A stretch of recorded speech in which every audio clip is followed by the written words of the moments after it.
آج بیٹا ایمان والا بننا چاہتا ہے، دین پر والدین تنگ کرتے ہیں، والدین کہتے ہیں میں بنو خصوصی دیندار، اچھا یہ دین چلی نا۔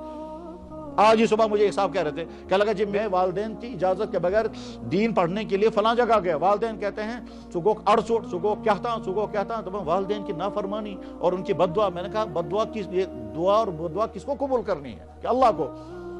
بیٹا چاہتا ہے میں دیندار بنوں، والدین کہتا ہے ہماری اجازت نہیں ہے اور وہ بد دعائیں کر رہے ہیں، وہ بد دعائیں تھوڑے اللہ تعالیٰ قبول کریں گے۔ بیٹا وہ کہتا تھا کہ جی میں جب گندے کاموں میں تھا تو تب تو میرے والدین کو فکر ہی نہیں تھی، اب میں سارے گندے کاموں کو چھوڑ کر نکل آیا، والدین کہتے ہیں تو کیا بنو؟ کہتا ادھر راجوری علاقے کا کہتا ہے تم گجر بن گئے۔